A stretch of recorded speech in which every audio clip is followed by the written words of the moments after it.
ಮತ್ತು ಓದಬೇಕಾದ್ರೆ ಏಕಾಂತದಲ್ಲೇ ಓದಬೇಕಾಗತ್ತೆ. ಇವತ್ತು ಬಿಡುಗಡೆ ಆಗ್ತಾ ಇರುವಂಥ ಪುಸ್ತಕಗಳು, ಈಗಾಗಲೇ ಪುಸ್ತಕ ಪರಿಚಯವನ್ನು ಮಾಡಿಕೊಟ್ಟ ನಮ್ಮ ಪ್ರಮುಖ ಕಾರ್ಯಕರ್ತರು ಹೇಳಿದಂತೆ ಅಂಕಣ ಬರಹಗಳ ಸಂಕಲನ. ಸಾಹಿತ್ಯದಲ್ಲಿ ಅನೇಕ ಪ್ರಕಾರಗಳು ಏನಿವೆ, ಅದರಲ್ಲಿ ಇದೊಂದು ವಿಶಿಷ್ಟ ಪ್ರಕಾರ ಅಂಕಣ ಬರಹಗಳು. ಅದು ಒಂದು ರೀತಿಯಲ್ಲಿ ವರ್ತಮಾನದಲ್ಲಿ ನಡೀತಾ ಇರುವ ಸಮಾಜದ ಒಂದು ಪ್ರಾತಿನಿಧಿಕ ಪ್ರತಿಫಲನವೂ ಹೌದು. ಒಂದು ಚಿಕ್ಕ ಸಸಿ, ಗಿಡದ ಸಸಿಯ ಮೃದುವಾದ ಕಾಂಡವನ್ನು ನಾವು ಕೈಯಲ್ಲಿ ಹಿಡಿದು ಮೇಲೆತ್ತಿದರೆ, ಇವತ್ತು ಪರಿಸರ ದಿನಾಚರಣೆ, ಆ ಥರ ಕೀಳೋ ಆಗಿಲ್ಲ, ಆದರೆ ಮೇಲೆತ್ತಿ ಅದನ್ನು ಇನ್ನೊಂದು ಕಡೆ ನೆಟ್ಟರೆ, ಆ ಕೈಯಲ್ಲಿ ಹಿಡ್ಕೊಳ್ಬೇಕಾದ್ರೆ ಆ ಕಾಂಡ, ಅದು ಕೇವಲ ಕಾಂಡ ಕೈಯಲ್ಲಿರುತ್ತೆ ಹೊರತು ಇರುತ್ತೆ, ಆದರೆ ಅದರ ಕೆಳಭಾಗದಲ್ಲಿ ಬೇರುಗಳು ಇರುತ್ತೆ, ಮೇಲ್ಭಾಗದಲ್ಲಿ ಚಿಗುರು ಇರುತ್ತೆ. ಈ ಅಂಕಣ ಬರಹ ಬರೆಯುವಂಥ ಲೇಖಕರು ಈ ಕೆಲಸವನ್ನು ಮಾಡ್ತಾರೆ ಅಂತ ನಾನು ಅಂದ್ಕೊಳ್ತೀನಿ. ವರ್ತಮಾನದಲ್ಲಿ ಬರಿತಾ ಇದ್ದರೂ ಕೂಡ ಭೂತದ ಬೇರುಗಳು, ಅದರ ತಾಕಲಾಟ ಏನು, ಎಷ್ಟು ಆಳ ಏನು ಅನ್ನೋದನ್ನು ಅನುಭವಕ್ಕೆ ತಗೊಳ್ತಾ, ಭವಿಷ್ಯದ ಮುನ್ಸೂಚನೆಯನ್ನು ಅನೇಕ ಬಾರಿ ವರ್ತಮಾನದಲ್ಲಿ ನಿಂತು ಅವರು ನೋಡ್ತಾರೆ, ವಿಶ್ಲೇಷಣೆ ಮಾಡ್ತಾರೆ. ಹಾಗಾಗಿ ಈ ಅಂಕಣ ಬರಹ ಏನಿದೆ, ಅದೊಂದು ಸಮಾಜದ ಭೂತ, ವರ್ತಮಾನ, ಭವಿಷ್ಯ ಎಲ್ಲವನ್ನೂ ಒಳಗೊಂಡ, ಅಥವಾ ಸಮಾಜದಲ್ಲಿ ಆ ಸಮಯದಲ್ಲಿ ನಡೀತಾ ಇರುವಂಥ ನಾಡಿ ಮಿಡಿತ. ಹೇಗೆ ಕಾಂಡವನ್ನು ಎರಡು ಬೆರಳಲ್ಲಿ ಇಟ್ಕೊಂಡ್ರೆ ಅದರ ಕೆಳ ಮತ್ತು ಮೇಲೆ ಎರಡೂ ಅದರ ಜೊತೆಗೆ ಬರುತ್ತೋ, ಹಾಗೆ ಭೂತ ಮತ್ತು ಭವಿಷ್ಯಗಳೆರಡೂ ವರ್ತಮಾನ ಜೊತೆಗೆ ಬೆಸೆದುಕೊಂಡು ಅದು ಓದುಗರ ಮುಂದೆ ಬರುತ್ತೆ ಅಂತ ನಾನು ಅಂದ್ಕೊಳ್ತೀನಿ. ಅಂಥ ಒಂದು ಅಂಕಣಗಳ ಸಂಕಲನ, ಆ ರೀತಿಯ 4 ಪುಸ್ತಕಗಳ ಬಿಡುಗಡೆ ಇವತ್ತು ಇಲ್ಲಿ ಆಗ್ತಾಯಿದೆ. ನಾನು ಎಲ್ಲ ಬರಹಗಳನ್ನು ಓದೋದಕ್ಕೆ ಸಾಧ್ಯ ಆಗಲಿಲ್ಲ. ಈಗ ತಾನೇ ಪರಿಚಯ ಮಾಡಿದಂತೆ ಬಹುಶಃ 100 ಆಗಿಬಿಡುತ್ತೆ. ಆದರೆ ಸ್ವಲ್ಪ ಪರೀಕ್ಷಿಸಿ ನೋಡಿದಾಗ ನನಗನ್ಸಿದ್ದು ಎಲ್ಲದರೊಳಗೂ ಇರತಕ್ಕಂತಂದರೆ, ಹಿರಿಯರಾದ ಡಾಕ್ಟರ್ SR ಲೀಲಾ ಅವರು, ಅವರ ಗ್ರಂಥಗಳಾದ 3 ಪುಸ್ತಕಗಳು, ಮತ್ತು ಡಾಕ್ಟರ್ ರೋಹಿಣಾಕ್ಷ ಅವರ ಬರಹಗಳ ಸಂಕಲನ ಎಲ್ಲವನ್ನು ನೋಡಿದ್ರೆ ಒಂದು ಎಳೆ ನನಗೆ ಕಂಡಿದ್ದೇನೆಂದರೆ, ಅದನ್ನು ಈ ರೀತಿ ಹೇಳ್ಬೋದು ಅಂತಾದರೆ, ಭಾರತೀಯ ಮತ್ತು ಅಭಾರತೀಯ ಚಿಂತನೆಗಳ ಒಂದು ವಿಶ್ಲೇಷಣೆ ಅಥವಾ ಪ್ರಕಟೀಕರಣ, ಅದರ ವಿವಿಧ ಮುಖಗಳು. ಅದರೊಳಗೆ ಇತಿಹಾಸ ಇದೆ, ವ್ಯಕ್ತಿ ಚರಿತ್ರೆ ಇದೆ, ವ್ಯಕ್ತಿ ಚಿತ್ರಣ ಇದೆ, ಅಥವಾ ವರ್ತಮಾನದಲ್ಲಿ ಜಗತ್ತಿನಲ್ಲಿ ನಡೀತಾ ಇರುವ ಅನೇಕ ಚರ್ಚೆಗಳ ಒಂದು ವಿಶ್ಲೇಷಣೆ ಭಾರತೀಯ ದೃಷ್ಟಿಯಿಂದ ಇದೆ. ಆದರೆ ಮೂಲ ಒಂದು ಎಳೆ, ಸಮಾನ ಎಳೆ ಅಂತ ಅನಿಸುತ್ತೆ ನನಗೆ. ಡಾಕ್ಟರ್ ಲೀಲಾ ಅವರ ಪುಸ್ತಕಕ್ಕೆ ಮುನ್ನುಡಿ ಬರೆದಿರ್ತಕ್ಕಂಥ ನಮ್ಮೆಲ್ಲರಿಗೂ ಹಿರಿಯರು, ಮಾರ್ಗದರ್ಶಕರು ಆದಂಥ SR ರಾಮಸ್ವಾಮಿಯವರು ಅದನ್ನು ಮೌಲ್ಯಾನ್ವೇಷಣೆ ಅಂತ ಹೇಳಿದ್ದಾರೆ. ಯಾವ ಮೌಲ್ಯಗಳ ಅನ್ವೇಷಣೆ ಅಂತ ನಾನು ಅದನ್ನು ಓದಿದಾಗ ಅನಿಸಿದ್ದು, ನಮ್ಮ ಭಾರತೀಯ ಮೂಲ ತತ್ವ, ಅದರ ಅಡಿಪಾಯದ ಮೇಲೆ ನಿಂತು ಇವತ್ತಿನ ಸಾಮಾಜಿಕ ಸ್ಥಿತಿಗತಿಗಳನ್ನು, ಜಗತ್ತಿನ ಆಗುಹೋಗುಗಳನ್ನು, ಅಥವಾ ನಮ್ಮ ದೇಶದಲ್ಲಿ ನಡೀತಾ ಇರುವಂಥ ಅನೇಕ ಚರ್ಚೆಗಳನ್ನು ನೋಡುವಂಥ ಪ್ರಯತ್ನ ಇಬ್ಬರು ಲೇಖಕರು ಮಾಡಿದ್ದಾರೆ ಅಂತ ನಾನು ಅಂದ್ಕೊಳ್ತೀನಿ. ಮತ್ತು ಇಬ್ಬರು ಲೇಖಕರು ಅಂತ ಹೇಳಬೇಕಾದ್ರೆ 2 ಪೀಳಿಗೆಯ ಲೇಖಕರು ಅನ್ಬೋದು. ನಮಗೆಲ್ಲ ಗೊತ್ತಿರುವಂತೆ, ಈಗ ತಾನೇ ಪರಿಚಯದಲ್ಲೂ ಹೇಳಿದಂತೆ, ಹಿರಿಯರಾದಂಥ SR ಲೀಲಾ ಅವರು, ಅವರ ಜೀವನಾನುಭವ ಬಹಳ ದೊಡ್ಡದು, ವಿಸ್ತಾರವಾದ್ದು. ವಿಜ್ಞಾನದ ಪದವಿಯನ್ನು ಪಡೆದು ನಂತರ ಸಂಸ್ಕೃತ ಅಧ್ಯಯನಕ್ಕೆ ತಮ್ಮನ್ನು ಜೋಡಿಸಿಕೊಂಡು ಈ ನಾಡಿನ ಬಹಳ ಮೇಧಾವಿಗಳ ಒಂದು ಆಶ್ರಯದಲ್ಲಿ ಸಂಸ್ಕೃತ ಸಾಹಿತ್ಯ ಇದೆಲ್ಲ ಅಧ್ಯಯನ ಮಾಡಿ ಬೆಂಗಳೂರಿನ ಪ್ರಸಿದ್ಧ NMKRVಯಲ್ಲಿ ಪ್ರೊಫೆಸರ್ ಆಗಿದ್ದುಕೊಂಡು ನಾಟಕಕರ್ತೆಯಾಗಿ ಕಲಾವಿದೆಯಾಗಿ ಸಂಸ್ಕೃತ ಮತ್ತು ಸಂಸ್ಕೃತಿ ಚಿಂತನೆಯ ಕಾರ್ಯಕರ್ತೆಯೂ ಆಗಿ ಶಾಸಕಿಯಾಗಿ ವಿಧಾನ ಪರಿಷತ್ನಲ್ಲಿ ಮತ್ತು ನಮ್ಮ ದೇಶದ ಅತ್ಯುನ್ನತ ಶೋಧ ಸಂಸ್ಥಾನ ನೀತಿ ನಿರ್ಣಯ ಮಾಡುವಂಥ ಸಂಸ್ಥೆಗಳಲ್ಲಿ ಸದಸ್ಯರಾಗಿದ್ದುಕೊಂಡು ಈ ರೀತಿ ಸಮಾಜ ಜೀವನದ ವಿಭಿನ್ನ ಅನುಭವವನ್ನು ಹೊಂದಿರತಕ್ಕಂಥ ಅನುಭವಿ ಹಿರಿಯರು. ಒಂದು ಪುಸ್ತಕದ ಮುನ್ನುಡಿಯಲ್ಲಿ ನರಸಿಂಹಮೂರ್ತಿಯವರು ಯಾರು ಮುನ್ನುಡಿಯನ್ನು ಬರೆದಿದ್ದಾರೆ, ಅವರು ಕೋಲಾರದ ಯಾವ ಗ್ರಾಮೀಣ ಪ್ರದೇಶದಿಂದ ಬಂದರು ಅನ್ನೋದನ್ನು ಉಲ್ಲೇಖ ಮಾಡ್ತಾರೆ. ಡಾಕ್ಟರ್ ರೋಹಿಣಾಕ್ಷ ಅವ್ರನ್ನ ನಾನು ಬಲ್ಲೆ. ಅವರ ವಿದ್ಯಾರ್ಥಿ ಜೀವನದಿಂದ ಅವರ ಶಿರ್ಲಾಲು ಗ್ರಾಮ ಏನಿದೆ ಅವ್ರ ಜೊತೆಗೆ ನಾನು ಅಲ್ಲೂ ಓಡಾಟ ಮಾಡಿದ್ದೀನಿ. ರಾಷ್ಟ್ರೀಯ ಸ್ವಯಂ ಸೇವಕ ಸಂಘದ ಕಾರ್ಯಕರ್ತರಾಗಿ ಒಂದೇ ಸೂರಿನ ಅಡಿಯಲ್ಲಿ ನಾವು ಕೆಲವು ಸಮಯ ವಾಸ ಮಾಡುವಂಥ ಅವಕಾಶವೂ ಸಿಕ್ಕಿತ್ತು. ಅವರು ಅತ್ಯಂತ ಗ್ರಾಮೀಣ ಪ್ರದೇಶದಿಂದ ಮತ್ತು ಒಂದು ಸ್ವಲ್ಪ ವಿಶಿಷ್ಟವಾದ ಸಾಮಾಜಿಕ ಪರಿಸ್ಥಿತಿ ಇರತಕ್ಕಂಥ ಗ್ರಾಮದಿಂದ ಬಂದಂಥವ್ರು. ಕೇವಲ ತಮ್ಮ ಜಿದ್ದು ತೀವ್ರತೆ ಜ್ಞಾನದ ಒಂದು ಅದಕ್ಕೆ ತಮ್ಮನ್ನು ತಾವು ತೆಕ್ಕೊಳ್ಬೇಕು ಅಂತಕ್ಕಂಥ ಅವರ ಮನಸ್ಸಿನ ಒಂದು ಭಾವನೆಗಳು, ಪರಿಶ್ರಮ, ಇದರಿಂದನೇ ಓದಿ ಇವತ್ತು ಒಂದು ಶ್ರೇಷ್ಠ ಮಟ್ಟದ ವಿಶ್ವವಿದ್ಯಾಲಯದಲ್ಲಿ ಪ್ರಾಧ್ಯಾಪಕರಾಗಿದ್ದು. ಅಂದರೆ ಅವರ ಅನುಭವ ಕೂಡ ರಾಷ್ಟ್ರೀಯ ಸ್ವಯಂ ಸೇವಕ ಸಂಘದ ಸ್ವಯಂ ಸೇವಕ ಕಾರ್ಯಕರ್ತರಾಗಿ, ಅಖಿಲ ಭಾರತೀಯ ವಿದ್ಯಾರ್ಥಿ ಪರಿಷತ್ತಿನ ಕಾರ್ಯಕರ್ತರಾಗಿ ಸಮಾಜದ ಹಲವಾರು ಮುಖಗಳನ್ನು ನೋಡಿರೋರು. ಹಾಗಾಗಿ ಇಬ್ಬರೂ ಲೇಖಕರು ಬೇರೆ ಬೇರೆ ಪೀಳಿಗೆಯವರು.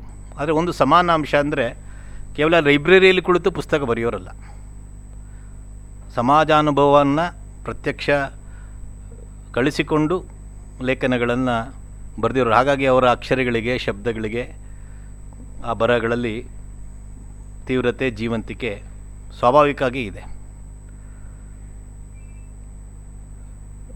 DVಜಿಯವರು ಈ ಸಮಾಜಾನುಭವ ಇಟ್ಕೊಂಡು ಬರಿಬೇಕು ಅನ್ನೋದ್ರ ಬಗ್ಗೆ ದಶಕಗಳ ಹಿಂದೆ ಅವರು ಸೆಂಟ್ರಲ್ ಕಾಲೇಜಿನಲ್ಲಿ ಮಾಡಿದಂಥ ಒಂದು ಭಾಷಣದಲ್ಲಿ ಉಲ್ಲೇಖ ಮಾಡ್ತಾರೆ. DVಜಿಯವರ ಒಂದು ಶ್ರೇಷ್ಠ ಕೃತಿಯಾದಂಥ ಜೀವನ ಸೌಂದರ್ಯ ಮತ್ತು ಸಾಹಿತ್ಯ, ಅದರೊಳಗೆ ಒಂದು ಲೇಖನ ಸಾಹಿತ್ಯ ಮತ್ತು ಜನಜೀವನ ಅಂತ ಇದೆ, 3ನೇ ಲೇಖನ. ಅದು ಸೆಂಟ್ರಲ್ ಕಾಲೇಜಿನಲ್ಲಿ ಅವರು ಮಾಡಿದಂಥ ಭಾಷಣ. ಅಲ್ಲಿ ಕರ್ನಾಟಕ ಸಂಘವನ್ನು ಉದ್ಘಾಟನೆ ಮಾಡಲಿಕ್ಕೆ DVಜಿಯವರು ಹೋಗಿರ್ತಾರೆ. ಕನ್ನಡದ ನಾಡಿನಲ್ಲೇ ಕರ್ನಾಟಕ ಸಂಘ ಉದ್ಘಾಟನೆ ಮಾಡಬೇಕಾದಂಥ ಪರಿಸ್ಥಿತಿ ಯಾಕೆ ಬಂತು ಅಂತ ವಿಶ್ಲೇಷಣೆ ಮಾಡ್ತಾ ಇಂಗ್ಲೀಷಿನ ಉದಾಹರಣೆನ ತಗೊಳ್ತಾರೆ.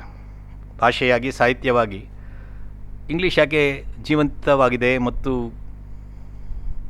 ಅದು ಇಷ್ಟು ವೈವಿಧ್ಯಮಯವಾಗಿದೆ ಅಂತ ಹೇಳ್ತಾ, ಅಂದರೆ ಕನ್ನಡದಲ್ಲೂ ಇದಾಗಬೇಕು ಅನ್ನೋದಕ್ಕೆ ಉದಾಹರಣೆಯಾಗಿ ಅದನ್ನು ತೆಗೆದುಕೊಳ್ತಾ ಹೇಳ್ತಾರೆ.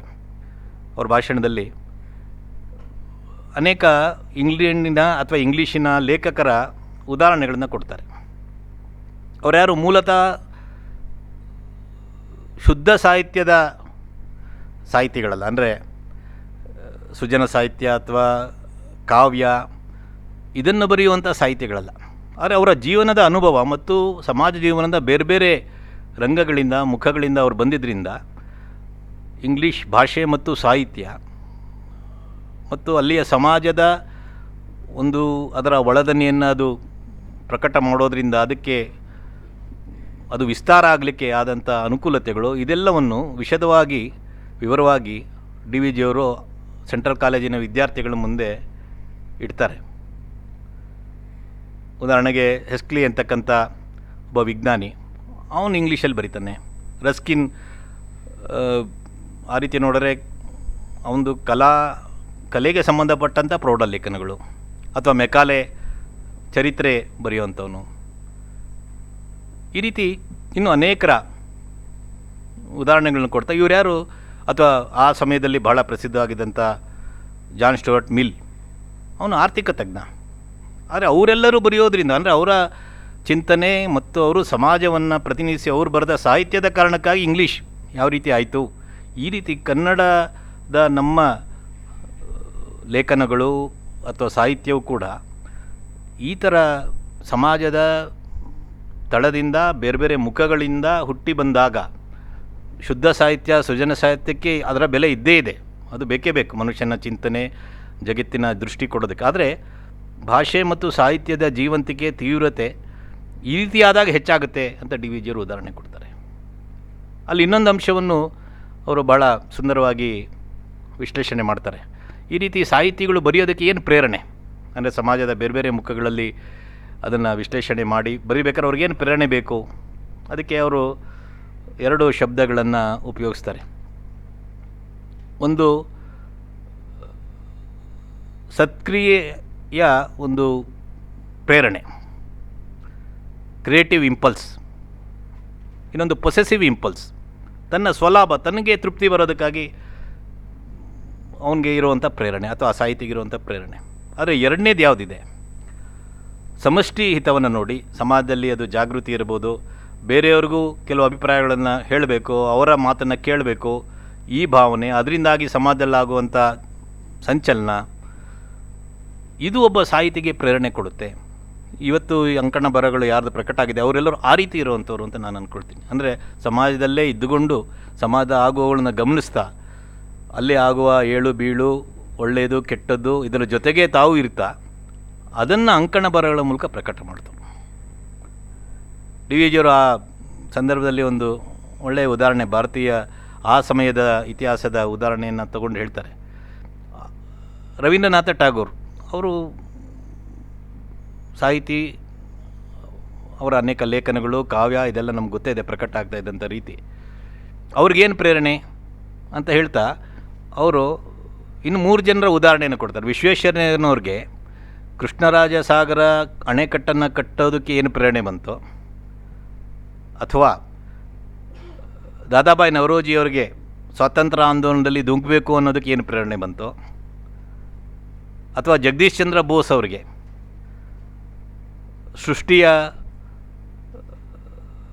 ಕಾರಣ ಅದನ್ನು ತಿಳಿಬೇಕೆ ಅವರು ಮಾಡಿದಂಥ ಪ್ರಯತ್ನಕ್ಕೆ ಏನು ಪ್ರೇರಣೆ, ಅದೇ ಪ್ರೇರಣೆ ಸಾಹಿತಿಯಾದಂಥ ರವೀಂದ್ರನಾಥ್ ಠಾಗೂರ್ಗೂ ಬಂತು. ಇದನ್ನು ಅವ್ರು ಕ್ರಿಯೇಟಿವ್ ಇಂಪಲ್ಸ್ ಅಂತ ಹೇಳಿದರು. ಹಾಗೆ ಸಮಾಜದ ಜೊತೆಗೆ ಇರೋರು, ಸಮಾಜದ ಒಳಗೆ ಓಡಾಡ್ತಾ ಇರೋರು, ಒಡನಾಟದಲ್ಲಿರೋರು, ನಿತ್ಯ ಅದರ ನಾಡಿ ಮಿಡಿತದ ಸ್ಪರ್ಶವನ್ನು ಮಾಡ್ತಾ ಇರೋವಂಥವ್ರು, ಅವರು ಲೇಖನ ಬರೆದಾಗ, ಅವರು ಸಾಹಿತ್ಯ ಸೃಷ್ಟಿ ಮಾಡಿದಾಗ ಅದಕ್ಕೊಂದು ವಿಶೇಷತೆ ಇರುತ್ತೆ. ಇವತ್ತು ಏನು ಲೇಖನಗಳ ಸಂಗ್ರಹ ಪ್ರಕಟ ಆಗಿದೆ, ಯಾರಾದರೂ ಅದನ್ನು ಓದಿದಾಗ ನನಗನ್ಸುತ್ತೆ ಈ ಅನುಭವ ಬರುತ್ತೆ. ನನಗೆ ಇತ್ತೀಚೆಗೆ ಇದೇ ವಿಷಯಕ್ಕೆ ಸಂಬಂಧಪಟ್ಟಂಥ ಇನ್ನೊಂದು ಹಳೆಯ ದಾಖಲೆ ಒಂದು ನನ್ನ ಹಿರಿಯರೊಬ್ಬರು ಇಮೇಲಲ್ಲಿ ಕಳಿಸಿದರು. ಆ ದಾಖಲೆ ಏನು ಅಂತ ಕೇಳಿದ್ರೆ, 1960ನೇ ಇಸ್ವಿಯಲ್ಲಿ ಆನಾಕ್ರು ಅವರು, ಕೃಷ್ಣರಾಯರು ಮಣಿಪಾಲದಲ್ಲಾದಂಥ ಕನ್ನಡ ಸಾಹಿತ್ಯ ಸಮ್ಮೇಳನದಲ್ಲಿ ಮಾಡಿದಂಥ ಭಾಷಣ. ಆ ಭಾಷಣದಲ್ಲಿ ಅವರು 1956ನೇ ಇಸ್ವಿಯಲ್ಲಿ ಅವತ್ತಿನ ನಮ್ಮ ರಾಜ್ಯಪಾಲರಾಗಿದ್ದ, ಹಿಂದಿನ ಮೈಸೂರಿನ ರಾಜರು ಆಗಿದ್ದಂಥ ಜಯಚಾಮರಾಜೇಂದ್ರ ಒಡೆಯರ್ ಅವರ ಒಂದು ಪತ್ರವನ್ನು ಉಲ್ಲೇಖ ಮಾಡಿದ್ದಾರೆ. ಅವರಿಗೆ ಕನ್ನಡ ಸಾಹಿತ್ಯ ಪರಿಷತ್ತಿನ ಕಡೆಯಿಂದ ಬಹುಶಃ ಯಾವುದೋ ಒಂದು ವಿಜ್ಞಾಪನೆಯನ್ನು ಏನೋ ಕೊಟ್ಟಾಗ ಅದಕ್ಕೆ ಉತ್ತರವಾಗಿ ಅವರೊಂದು ಪತ್ರ ಬರೆದಿದ್ದಾರೆ. ಅದರಲ್ಲೇನು ಬರೆದಿದ್ದಾರೆ ಅಂದರೆ, ಈಗ ಕನ್ನಡ ಸಾಹಿತ್ಯ ಪರಿಷತ್ತು ಒಂದು ಒಳ್ಳೆಯ ಸ್ಥಿತಿಗೆ ಬಂದಿದೆ, ಕನ್ನಡ ನಾಡು ಒಂದು ಅದರ ಏಕೀಕರಣದ ಪ್ರಕ್ರಿಯೆಯೂ ಆಗಿದೆ. ಹಿಂದೆ ಇದ್ದ ಕನ್ನಡ ಸಾಹಿತ್ಯ ಪರಿಷತ್ತಿನ ರೋಲ್, ಅದರ ಒಂದು ಪಾತ್ರ ಮತ್ತು ಇವತ್ತಿನ ಪಾತ್ರ ಏನಾಗಬೇಕು ಅನ್ನೋದನ್ನು ಭಾಳ ಸುಂದರವಾಗಿ ಬರೀತಾ, ಭಾಷಣ, ಆಡಂಬರ, ಬಾಹ್ಯ ಕಾರ್ಯಕ್ರಮ, ಚಪ್ಪಾಳೆ, ಹಾರ ಇದೆಲ್ಲವೂ ಸಾಕು, ಇನ್ನು ಮುಗೀತು. ಈಗ ನಾವು ಮಾಡಬೇಕಾಗಿರೋದೇನು, ಕನ್ನಡ ಸಾಹಿತ್ಯ ಪರಿಷತ್ ಅಥವಾ ಸಾಹಿತಿಗಳು ಮಾಡಬೇಕಾಗಿರೋದೇನು, ಕನ್ನಡದ ವ್ಯಾಕರಣ, ಛಂದ, ಲಯ, ಬೇರೆ ಭಾಷೆಗಳ ಜೊತೆಗಿರ್ತಕ್ಕಂಥ ಸಂಬಂಧ, ಈ ದೃಷ್ಟಿಯಿಂದ ಕನ್ನಡ ಭಾಷೆ ಸಾಹಿತ್ಯ ಯಾವ ರೀತಿಯಲ್ಲಿ ಬೆಳಿಬೇಕು, ಇವತ್ತಿನ ಸಾಮಾಜಿಕ, ರಾಜಕೀಯ, ಮತೀಯ ತಳಮಳಗಳು ಪ್ರಕಟ ಆಗಬೇಕು. ಅದಕ್ಕೆ ಕನ್ನಡ ಸಾಹಿತ್ಯ ಪರಿಷತ್ತು ಪ್ರೇರಣೆ ಕೊಡುವಂಥದ್ದಾಗಬೇಕು.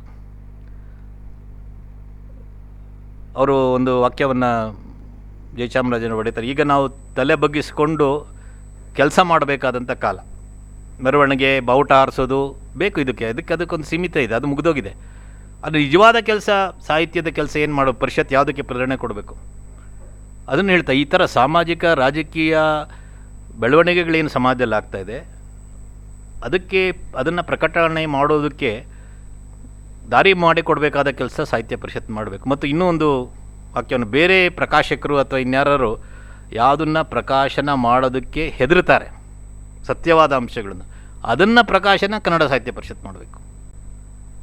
ಅದಕ್ಕೆ ಅವರು BM ಶ್ರೀ ಅವರ ಒಂದು ವಾಕ್ಯವನ್ನು ಉಲ್ಲೇಖ ಮಾಡ್ತಾರೆ, ಕೊನೆಗೂ ಅಭಿಮಾನ ಉಳಿಯೋದಲ್ಲ, ಸತ್ಯ ಉಳಿಯೋದು. ಅಂದರೆ ಅಭಿಮಾನವನ್ನು ಪ್ರಕಟ ಮಾಡೋದು, ಪ್ರಚಾರ ಮಾಡೋದು, ಹಾರ ಹಾಕೋದು, ಚಪ್ಪಾಳೆ ಹೊಡೆಯೋದು, ಇದೆಲ್ಲಕ್ಕೂ ಹೋರಾಟ, ಇದಕ್ಕೆಲ್ಲ ಒಂದು ಅದಕ್ಕೆ ಅದಂಥ ಸ್ಥಾನ ಇದೆ, ಆದರೆ ಅದೆಲ್ಲಿಗೂ ನಿಲ್ಲುತ್ತೆ. ಆದರೆ ಸತ್ಯವನ್ನು ಪ್ರಕಟ ಮಾಡ್ಬೋದು ಸಾಹಿತ್ಯ, ಇದು ಬಹಳ ಅವಶ್ಯಕವಾದ್ದು. ಈ ಥರ ಜಯಚಾಮರಾಜೇಂದ್ರ ಒಡೆಯರವರು 60ನೇ ಇಸ್ವಿಲಿ 56ನೇ ಇಸ್ವಿಲಿ ಹೇಳಿದ್ದನ್ನು 60ನೇ ಇಸ್ವಿಲಿ ಅನಕರವರು ಉಲ್ಲೇಖ, ಅಂದರೆ ಸಾಹಿತ್ಯ ಪರಿಷತ್ತಿನ ರೀತಿಯ ಸಂಸ್ಥೆಗಳು ಏನು ಮಾಡಬೇಕು ಅಂತ ನನಗನ್ಸುತ್ತೆ. ಅಖಿಲ ಭಾರತೀಯ ಸಾಹಿತ್ಯ ಪರಿಷತ್ ಈ ರೀತಿ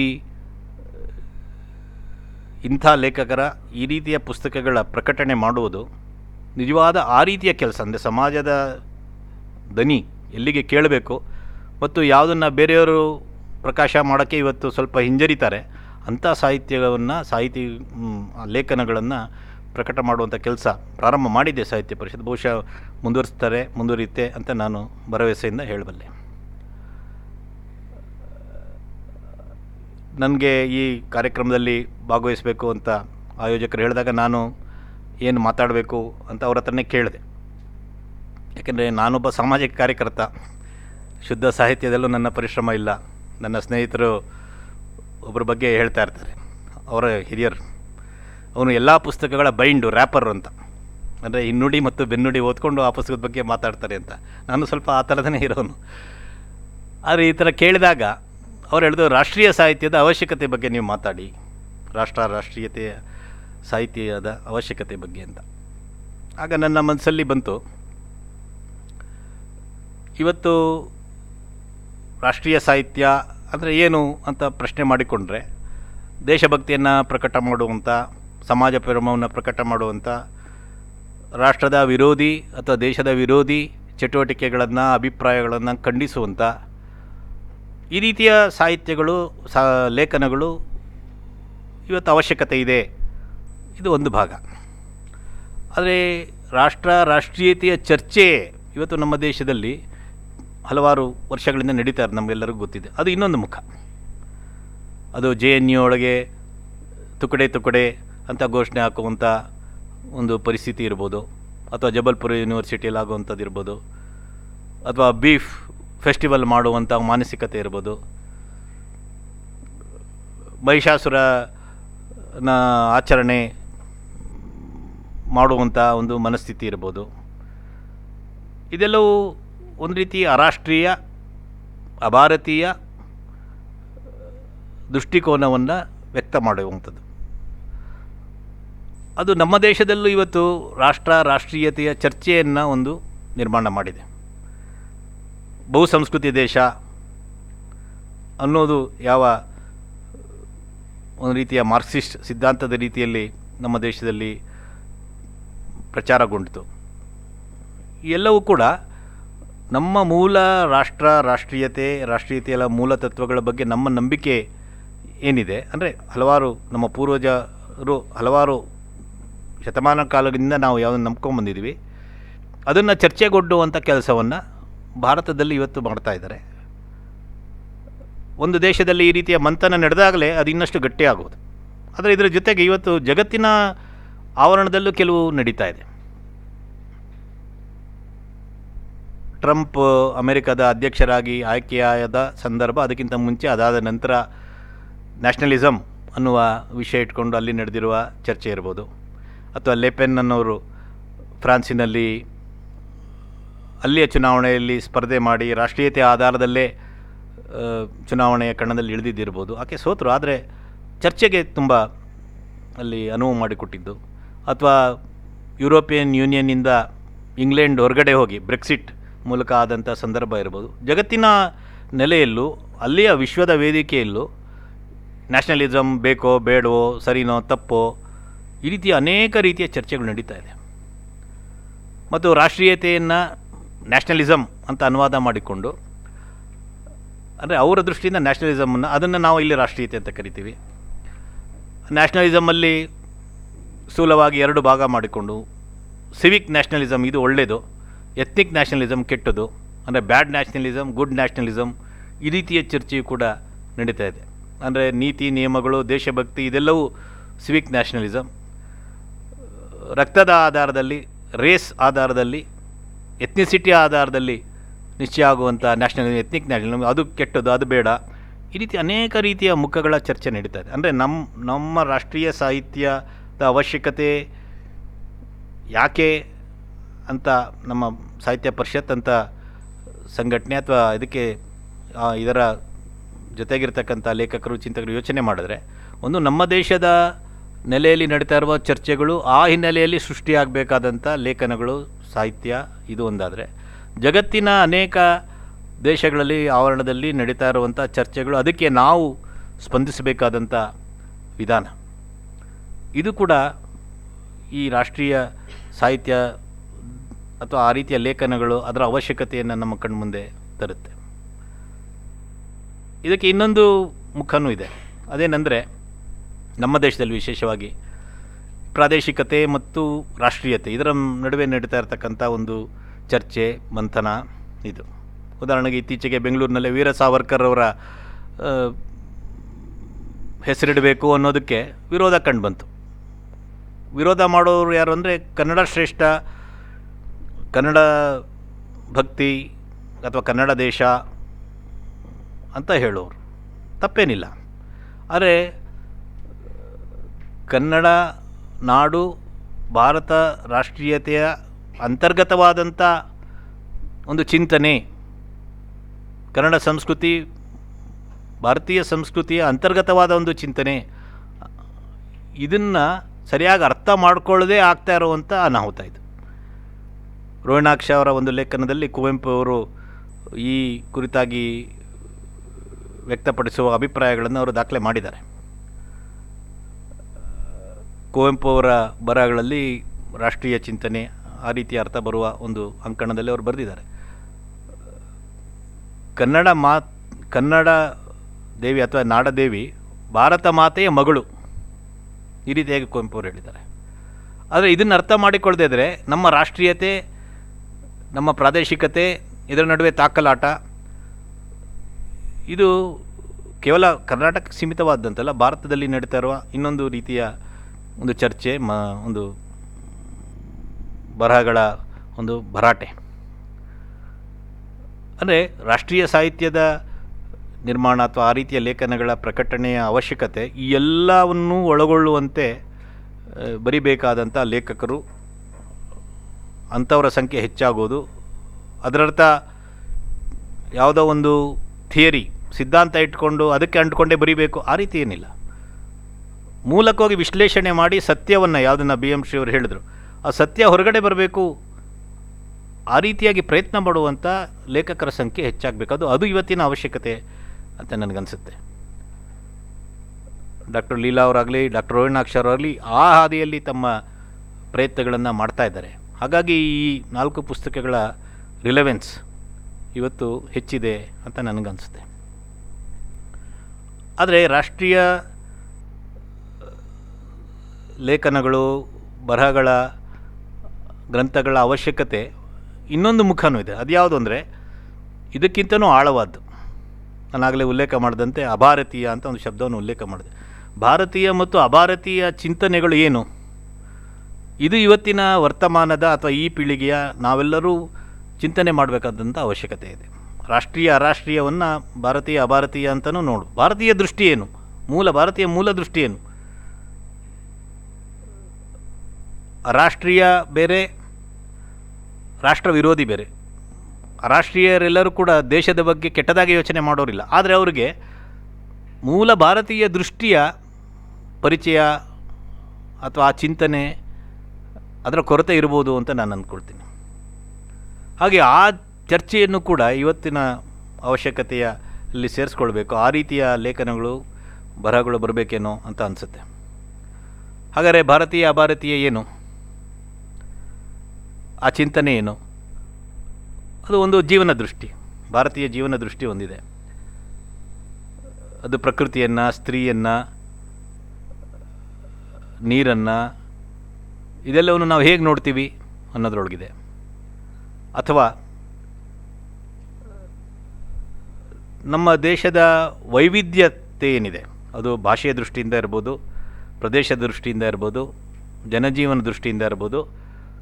ಈ ಡೈವರ್ಸ್ ವೈವಿಧ್ಯತೆ ಏನಿದೆ ಅದೆಲ್ಲದರ ಮೂಲ ಎಳೆಯನ್ನು ಗುರುತಿಸ್ಕೊಳ್ಳೋದ್ರೊಳಗೆ ಭಾರತೀಯತೆ ಇದೆ. ಅನೇಕ ಬಾರಿ ಇದರೊಳಗೆ ನಾವು ಸೋಲ್ತೀವಿ. ಇದೆಲ್ಲ ವಿಭಿನ್ನತೆ, ಇದು ಸಂಘರ್ಷಕ್ಕೆ ಎಡೆ ಮಾಡಿಕೊಡುತ್ತೆ. ಹಾಗಾಗಿ ಈ ಭಾರತೀಯ ಅಭಾರತೀಯ ಚಿಂತನೆ, ಇದರ ಬಗ್ಗೆ ಲೇಖನ ಚಿಂತನೆ ಮಾಡುವಂಥವ್ರ ಸಂಖ್ಯೆ ಇವತ್ತು ಅದರ ಅವಶ್ಯಕತೆಯು ಹೆಚ್ಚಿದೆ ಅನಿಸುತ್ತೆ. ನಿನ್ನೆ ಮೊನ್ನೆ ನನ್ನ ಹೈಸ್ಕೂಲು ಸ್ನೇಹಿತರ ವಾಟ್ಸಪ್ ಗ್ರೂಪಿನಲ್ಲಿ ಒಂದು ಚರ್ಚೆ ನಡೀತಾ ಇತ್ತು. ಇವತ್ತು ಅಮೇರಿಕಾದಲ್ಲಿ ಏನು ನಡೀತಾ ಇದೆ ನಮಗೆಲ್ಲ ಗೊತ್ತಿದೆ. ಜಾರ್ಜ್ ಫ್ಲಾಯ್ಡ್ ಅವನ ಆ ವ್ಯಕ್ತಿಯ ಮೇಲೆ ಪೊಲೀಸ್ ದೌರ್ಜನ್ಯ ಆಗಿ ಅವನು ತೀರ್ಕೊಂಡ ಕಾರಣಕ್ಕಾಗಿ ಇಡೀ ಅಮೇರಿಕಾದ್ಯಂತ ಮತ್ತು ವಿಶ್ವದ ಬೇರೆ ಕೆಲವು ನಗರಗಳಲ್ಲೂ ಪ್ರತಿಭಟನೆ ಇದೆಲ್ಲ ನಡೀತಾ ಇದೆ. ಈ ಚರ್ಚೆಯನ್ನು ಮಾಡ್ತಾ ನನ್ನ ಕೆಲವು ಸ್ನೇಹಿತರು, ನಾವು ನಮ್ಮ ಬಾಲ್ಯದಲ್ಲೂ, ಈಗ ಅವರು ಅಮೇರಿಕಾದಲ್ಲಿ ಅಥವಾ ಬೇರೆ ದೇಶಗಳಲ್ಲಿದ್ದಾರೆ ಅಥವಾ ಭಾರತದಲ್ಲಿರೋರು ಇರ್ಬೋದು, ನಾವು ಇದೇ ರೀತಿಯಲ್ಲಿ ನೋಡಿದಂಥ ಅನುಭವ ನಮಗಿದೆ. ಕಪ್ಪು ಬಣ್ಣದವ್ರನ್ನ ಅಥವಾ ಜಾತಿಯಿಂದ ಬೇರೆ ಆದವ್ರನ್ನ ಹೀಗೆ ನಾವು ನಡೆಸ್ಕೊಂಡಿಲ್ವಾ ಅಂತ ಹೇಳ್ತಾ ಒಬ್ಬರು ಸ್ನೇಹಿತರು, ರೇಸಿಸಮ್ ಈಸ್ ಇನ್ಗ್ರೈನ್ಡ್ ಇನ್ ಅಸ್ ಅಂತ ಒಂದು ಬರೆದೆ. ಆಗ ನಾನು ಯೋಚನೆ ಮಾಡೋಕ್ಕೆ ಬರೋದು, ನಿಜವೇ ಇವತ್ತು ಸಮಯ ಕಡಿಮೆ ಇರೋದು ಚರ್ಚೆಗೆ ನೋಡಿ, ರೇಸಿಸಮ್ ಮತ್ತು ಜಾತಿ, ರೇಸ್ ಮತ್ತು ಜಾತಿ ಎರಡು ಒಂದೇನಾ ಅಥವಾ ಬೇರೆನಾ? ಅಸ್ಪೃಶ್ಯತೆ ನಮ್ಮಲ್ಲಿಲ್ವಾ ಅಂದರೆ ಇದೆ. ಅದು ಹುಟ್ಟಿನ ಕಾರಣಕ್ಕಾಗಿ ಜಾತಿಯಿಂದ ಬಂದಿದ್ದು ಹೌದು. ಆದರೆ ದೇಹದ ಬಣ್ಣ, ದೇಹದ ರಚನೆ, ಈ ಕಾರಣಕ್ಕಾಗಿ ಯಾವುದೋ ಒಂದು ಕಾಲಖಂಡದಲ್ಲಿ ನಮ್ಮದೇ ಸಮಾಜದ, ನಮ್ಮದೇ ಮಾತೃ ಸಮಾಜದ ಒಂದು ಭಾಗವನ್ನು ನಾವು ದೂರ ಇಟ್ಟುವ ಅಥವಾ ಇದಕ್ಕಿಂತ ಭಿನ್ನವಾದಿದೆಯಾ? ಸತ್ಯಕ್ಕೆ ನಾವು ಹೋಗಬೇಕಾದಂಥ ಅವಶ್ಯಕತೆ ಇದೆ. ಇತ್ತೀಚೆಗೆ ಕನ್ನಡದಲ್ಲಿ ಅನೇಕ ಗ್ರಂಥಗಳು ಪ್ರಕಟ ಆಗಿದೆ. ಪ್ರೊಫೆಸರ್ ಬಾಲಗಂಗಾಧರ ಅವ್ರದ್ದು. ಅದರೊಳಗೆ ಅವರು ಈ ಚಿಂತನೆ, ಈ ರೇಸು, ಜಾತಿ ಅಥವಾ ಧರ್ಮ, ರಿಲಿಜನ್, ನೇಷನ್, ರಾಷ್ಟ್ರ, ಈ ಚರ್ಚೆಗಳ ಒಂದು ಹಿನ್ನೆಲೆಯನ್ನು ಅವರು ಅವರು ಅಥವಾ ಅವ್ರ ಜೊತೆಗಿರುವಂಥ ಅನೇಕ ಲೇಖಕರು ಇವತ್ತು ವಿಶ್ಲೇಷಣೆ ಮಾಡ್ತಾ ಇದ್ದಾರೆ. ಭಾರತೀಯ ಅಭಾರತೀಯ ಅಂದಾಗ, ಆ ರೀತಿಯ ಲೇಖನಗಳು, ಸಾಹಿತ್ಯದ ಅವಶ್ಯಕತೆ ಇದೆ ಅಂದಾಗ ನನಗನ್ಸುತ್ತೆ ಮೂಲಕವಾಗಿ ನಾವು ಚರ್ಚೆ ಮಾಡಬೇಕಾದ ಅಗತ್ಯ ಇದೆ. ಒಂದು ಪುಸ್ತಕದ ಕನ್ನಡ ಅನುವಾದ ಮಾಡಿರೋರು ನಮ್ಮಲ್ಲಿರುವ ಎರಡು ಜಗತ್ತುಗಳು ಅಂತ ಅವರು, ನಾನು ಈಗ ತಾನೇ ನನ್ನ ಸ್ನೇಹಿತರ ಗುಂಪಿನಲ್ಲದ ಚರ್ಚೆ ಹೇಳಿದೆ, ಅದರ ಹಿನ್ನೆಲೆಯಲ್ಲಿ ಬರೆದಿದ್ದಾರೆ ಅನ್ನೋದಕ್ಕೆ ಅನುಕೂಲ ಆಗುವಂಥ ಒಂದು ಲೇಖನ ಇದೆ. ನಾವೆಲ್ಲರೂ ಬಾಲ್ಯಕಾಲದಲ್ಲಿ ಯಾವುದೋ ಒಂದು ವಯಸ್ಸಿನವರೆಗೆ ನಾವೊಂದು ಜಗತ್ತಲ್ಲಿರ್ತೀವಿ. ಅನೇಕ ಬಾರಿ ಇವತ್ತಿನ ಈ 20-25 ವರ್ಷಗಳಲ್ಲಿ ವಿದ್ಯಾವಂತರಾದ ನಂತರ, ಜಗತ್ತಿನ ಬೇರೆ ಬೇರೆ ಅನುಭವಗಳು ನಮಗೆ ಸಿಕ್ಕಿದ ನಂತರ, ಜಗತ್ತಿನ ಬೇರೆ ಭಾಗಗಳಿಗೆ ನಾವು ಹೋದ ನಂತರ, ಅಥವಾ ನಮ್ಮ ದೇಶದಲ್ಲಿ ಹೊಸದಾಗಿ ಆಗ್ತಾ ಇರೋ ಚರ್ಚೆ, ಜಗತ್ತಿನ ಪ್ರಭಾವದಿಂದ ವಿಚಾರಗಳ ಚರ್ಚೆಯ ಕಾರಣಕ್ಕಾಗಿ ಇನ್ನೊಂದು ಜಗತ್ತಿಗೂ ನಾವು ಪ್ರವೇಶ ಮಾಡ್ತೀವಿ. ನಾವು ಬಾಲ್ಯದಲ್ಲಿ ನಮ್ಮ ಸಂಸ್ಕೃತಿಯಲ್ಲಿ, ನಮ್ಮ ಒಡನಾಟದಲ್ಲಿ, ನಮ್ಮ ಮನೆಗಳಲ್ಲಿ ಯಾವ ರೀತಿ ನಾವು ಬದುಕಿದ್ವಿ, ಇದು ಸರಿಗಿಲ್ಲ, ನಾವು ಯಾರ ಮೇಲೋ ದೌರ್ಜನ್ಯ ಮಾಡಿದ್ವಿ, ನಮ್ಮಲ್ಲಿ ಅಸಮಾನತೆ ಇದ್ದೇ ಇತ್ತು, ಈ ಪಾಪ ಪ್ರಜ್ಞೆ ಮೂಡುವಂಥ ಒಂದು ಪರಿಸ್ಥಿತಿ ಇದೆ. ಈ ಎರಡು ಜಗತ್ತುಗಳಲ್ಲಿ ಎರಡು ರೀತಿ ಎರಡು ಜಗತ್ತಲ್ಲೂ ಆರಾಮಾಗಿ ಹೇಗೋ ಒಂದು ಈಸ್ಕೊಂಡು ಹೋಗೋರು ಇರ್ತಾರೆ.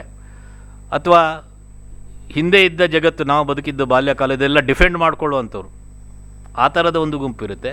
ಮೂರನೇದು ಅದು ಸರಿಗಿರಲಿಲ್ಲ, ಈ ರೀತಿ ನಾನೇನು ಹೇಳಿದೆ, ಪಾಪ ಪ್ರಜ್ಞೆ ಮೂಡಿಸ್ಕೊಂಡು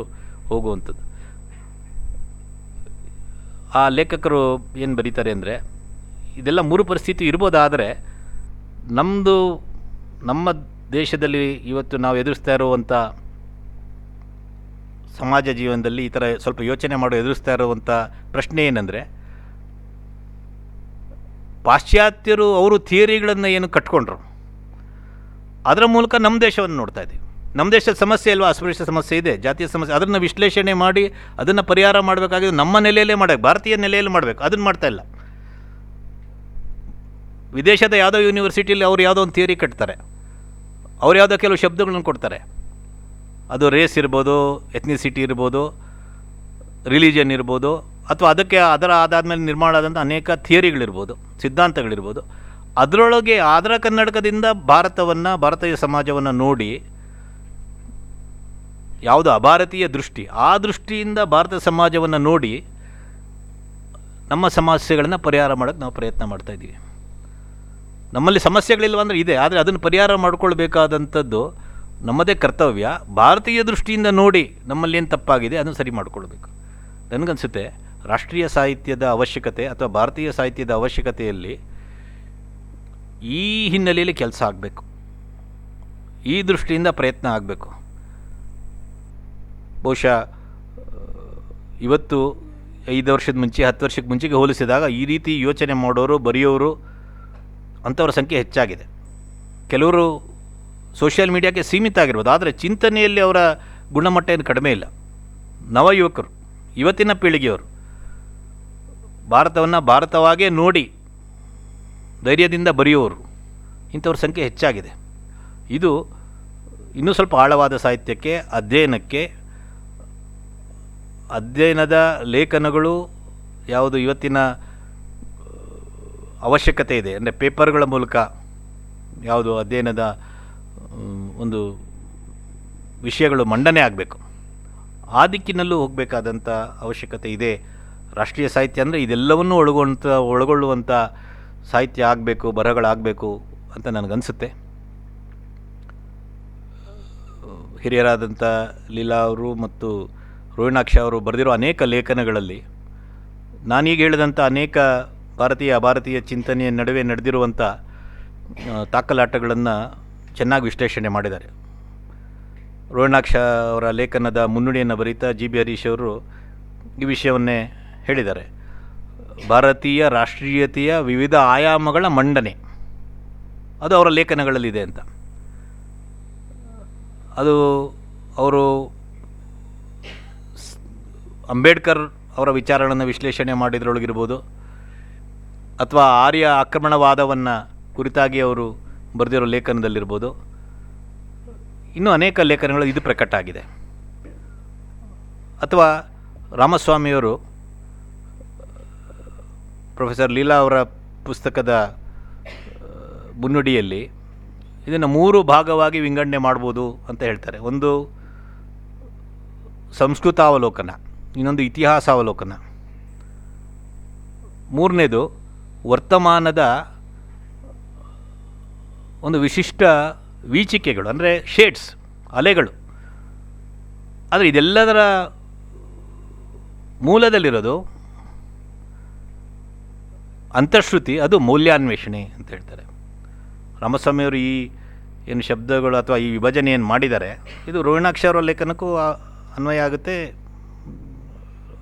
ಡಾಕ್ಟರ್ ಲೀಲಾ ಅವರ ಲೇಖನಕ್ಕೂ ಅನ್ವಯ ಆಗುತ್ತೆ. ಆದರೆ ಮೂಲ ಅಂತಃಶ್ರುತಿ ಅದು ಮೌಲ್ಯಾನ್ವೇಷಣೆ, ಭಾರತೀಯ ಮೌಲ್ಯಗಳ ಅಡಿಪಾಯದ ಮೇಲೆ ನಿಂತು ಜಗತ್ತನ್ನು ನೋಡುವಂಥ ದೃಷ್ಟಿ ಇವತ್ತಿನ ಅತ್ಯಂತ ಅವಶ್ಯಕವಾದಂಥ ಒಂದು ಲೇಖನಗಳ ಸಂಕಲನ.